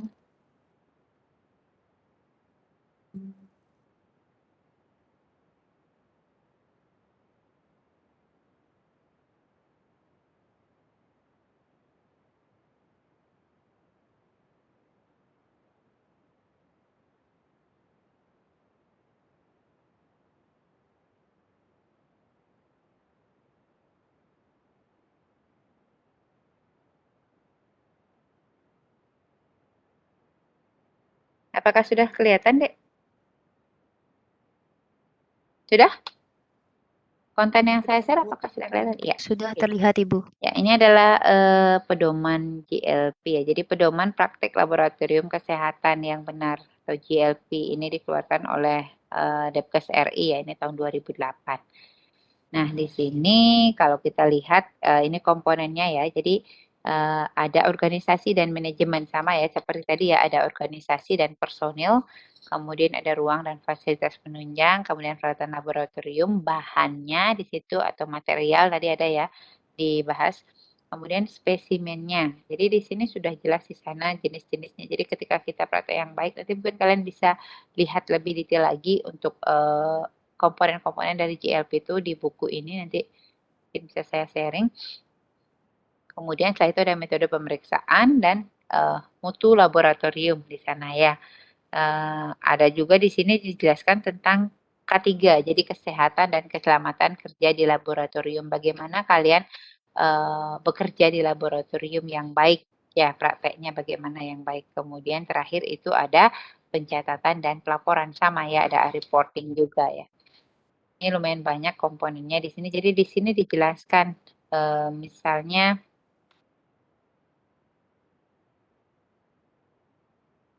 untuk organisasi dan manajemen di sini bagaimana sih suatu organisasi lab yang baik, strukturnya seperti apa, kemudian manajemennya bagaimana, kemudian bagaimana persyaratan ruangan yang baik, kemudian fasilitas-fasilitas di lab yang baik itu seperti apa.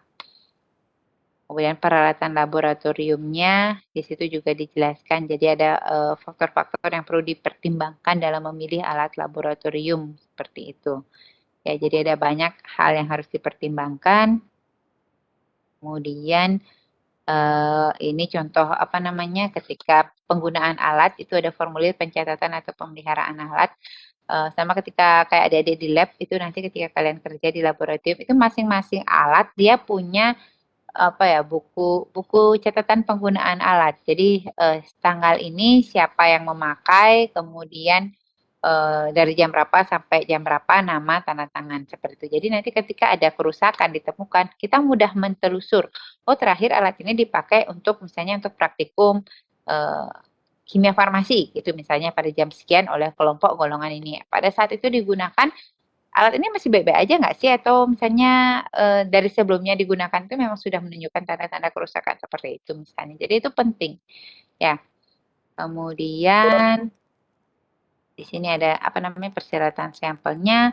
Untuk masalah alat-alat itu ada penjelasannya ya. Terus bahan laboratorium reagennya seperti apa. Ini juga jelas dengan lengkap ya dijelaskan. Kemudian di sini ada dasar pemilihan untuk bahan lab yang perlu dipertimbangkan seperti apa kebutuhannya bagaimana, kemudian spesifikasi yang digunakan. Itu untuk pedoman GLP-nya ya. Mungkin saya lanjutkan ke PowerPoint-nya saja.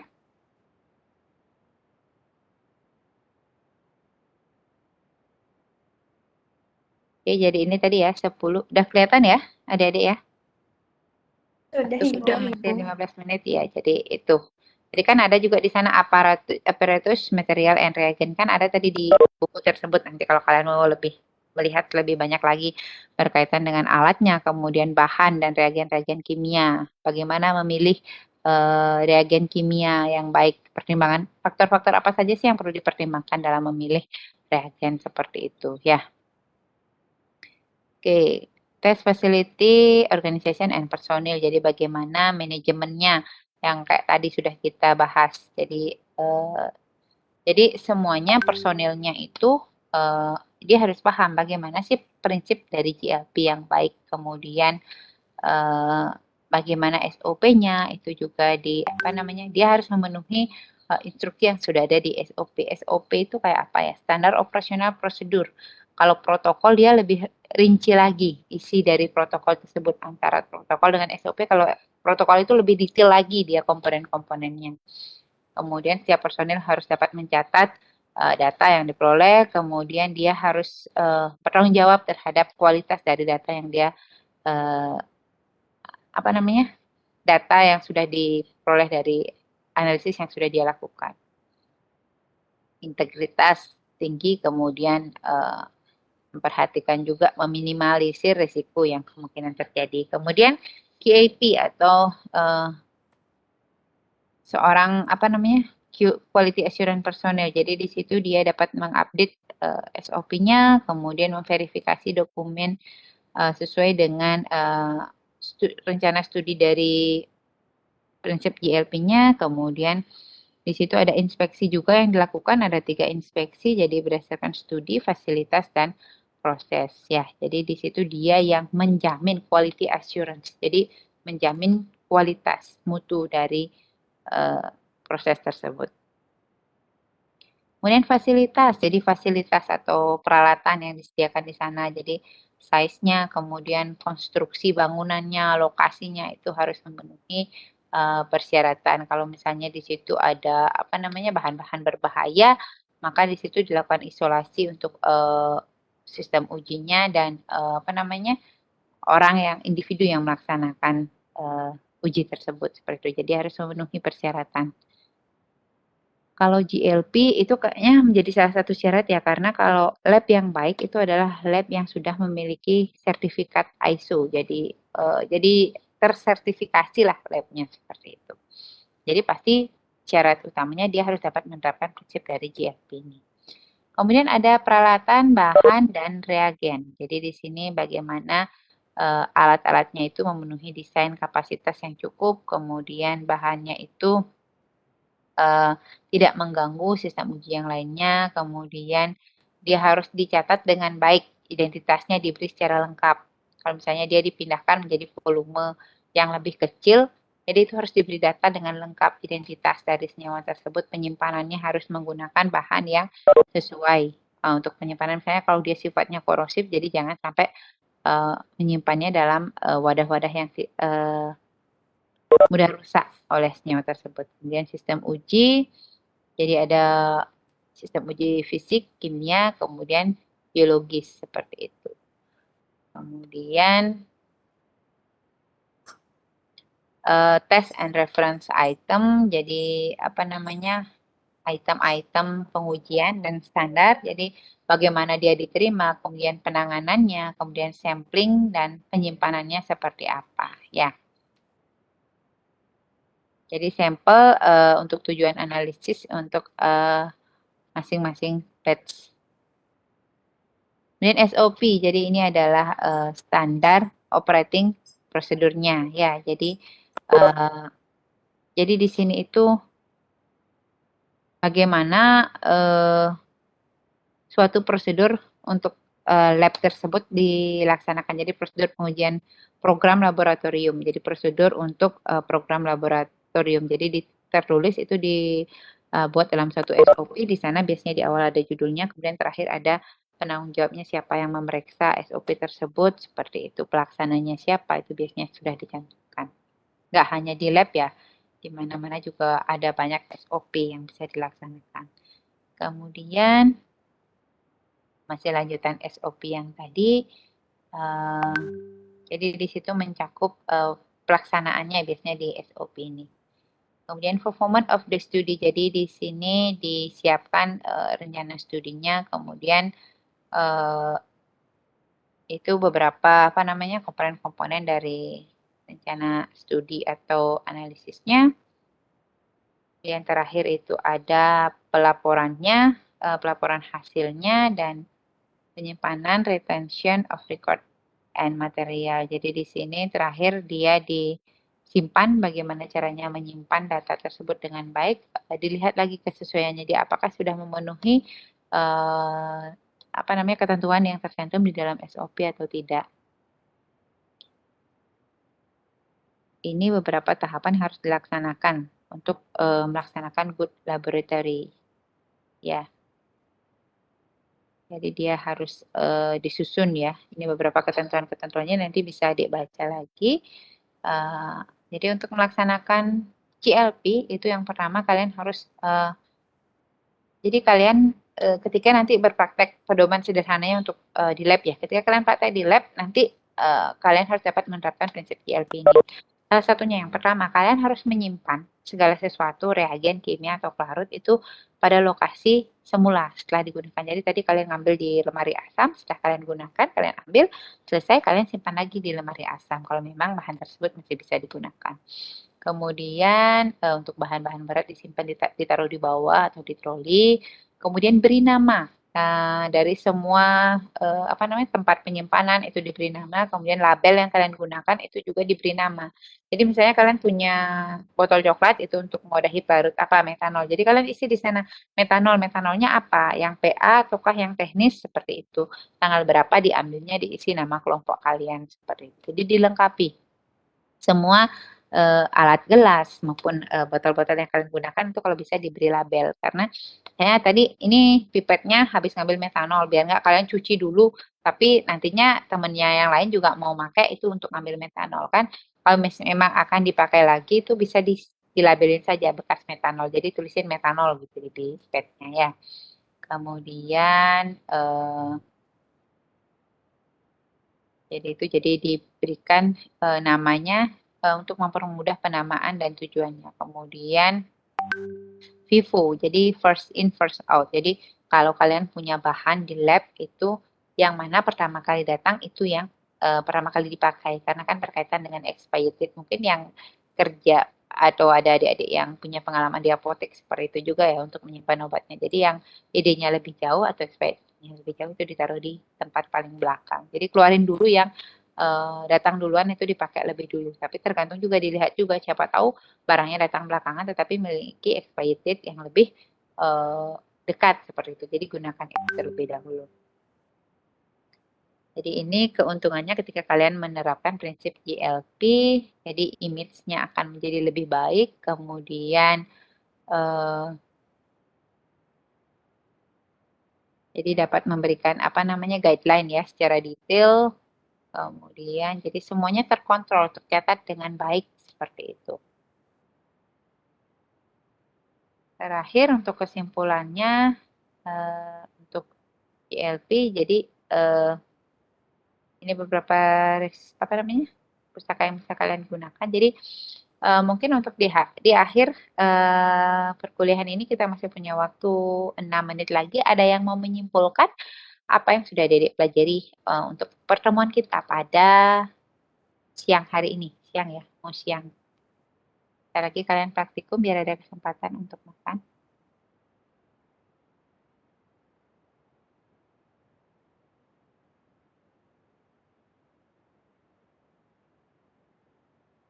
Silakan adik-adik, ada yang mau menyimpulkan?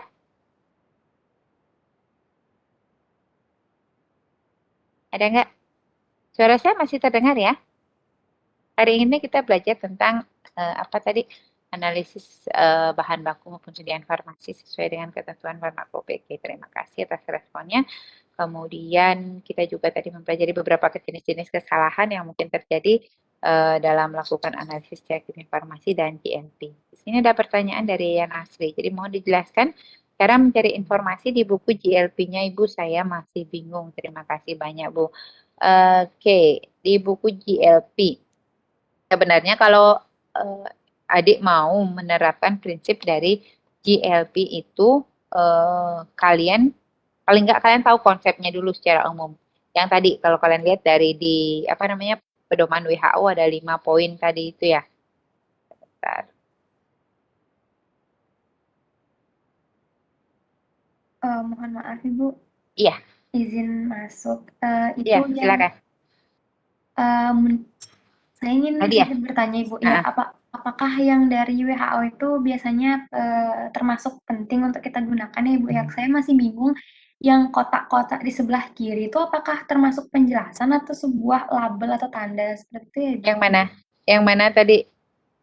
Bukan di PPT Ibu, di yang ini, yang dari WHO yang sampulnya warna merah itu Bu.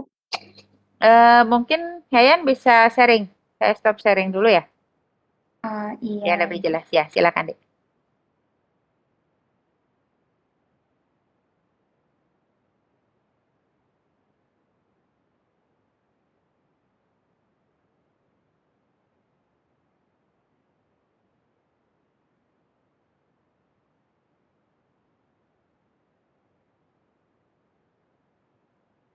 Apakah sudah terlihat Ibu?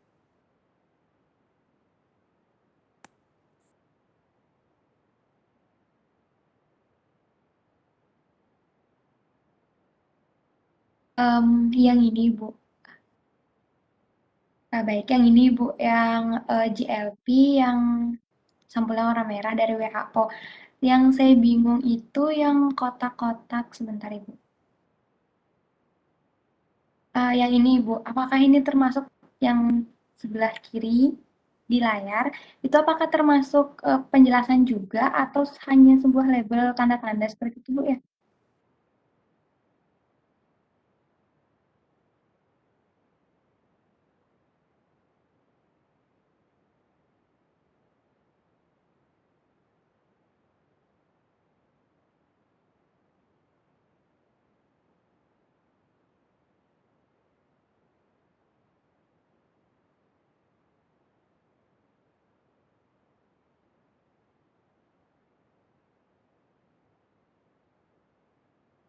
Mohon maaf Ibu. Halo Yayan, maaf.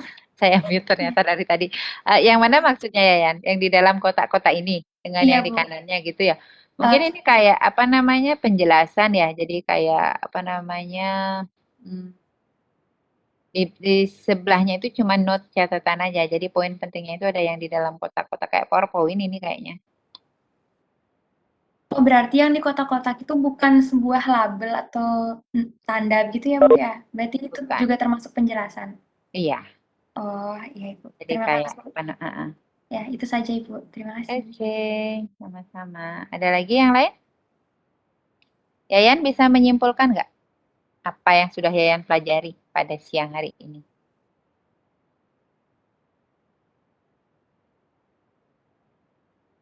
Bagaimana Yayan? Iya Ibu. Untuk saya mohon izin Ibu untuk sedikit menyimpulkan. Baik, jadi hari ini kita belajar terkait dengan analisis volumetri bahan dan sediaan farmasi berdasarkan persyaratan farmakope.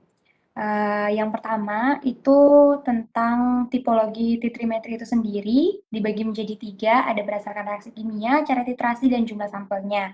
Reaksi kimia itu terbagi lagi menjadi 4, ada reaksi asam basa, oksidasi reduksi, pengendapan, dan pembentukan kompleks. Kemudian kalau untuk yang pembagian kedua berdasarkan cara titrasinya, ada titrasi langsung, titrasi balik, dan titrasi tidak langsung, itu secara umum.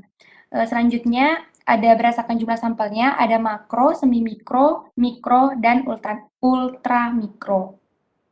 Selanjutnya kita harus mengetahui dulu sediaan farmasi itu apa. Yang termasuk sediaan farmasi itu adalah obat, bahan obat,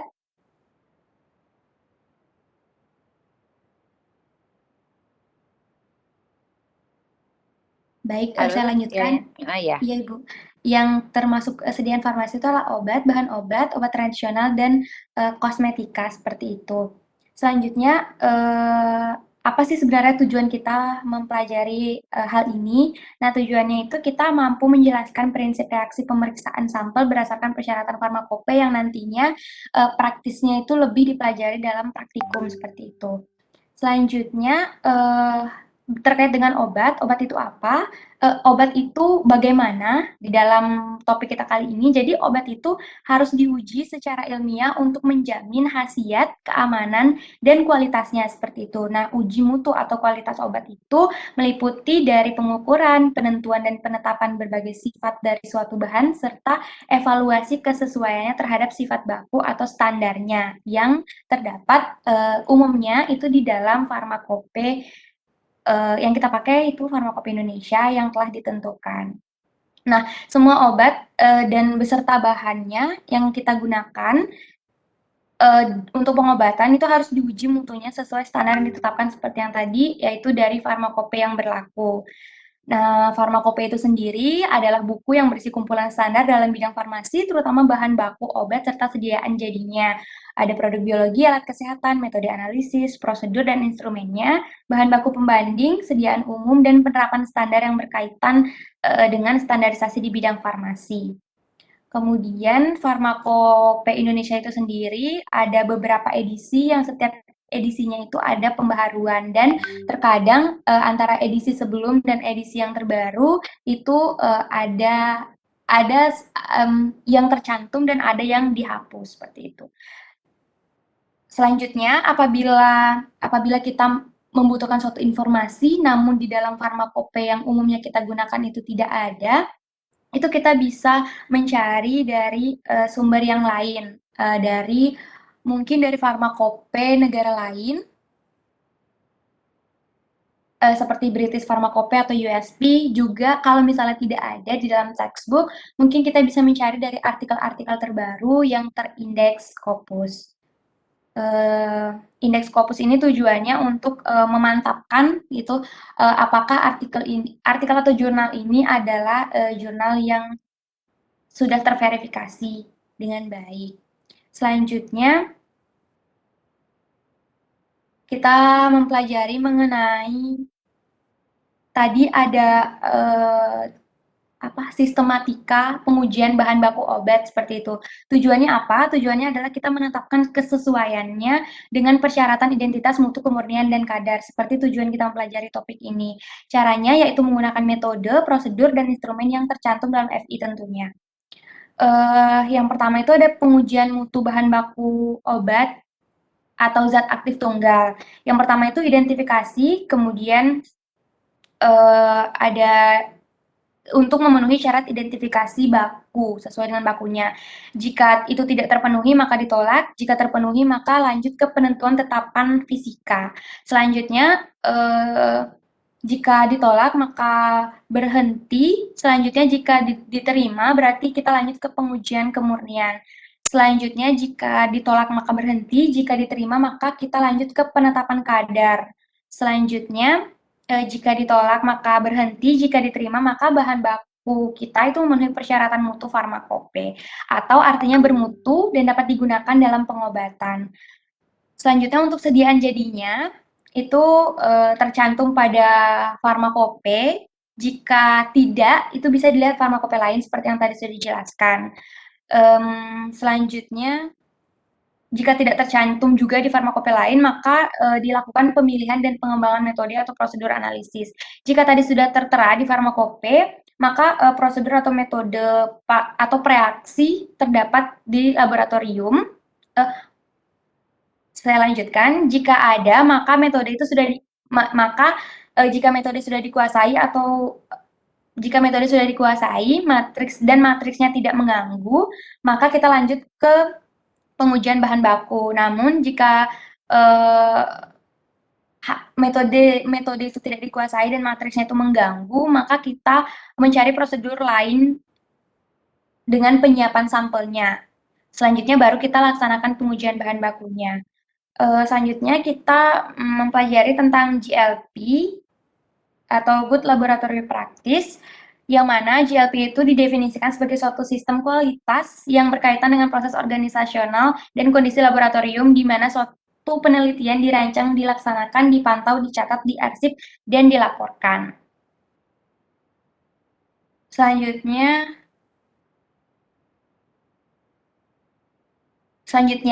beberapa hal yang terkait dengan GLP itu sendiri.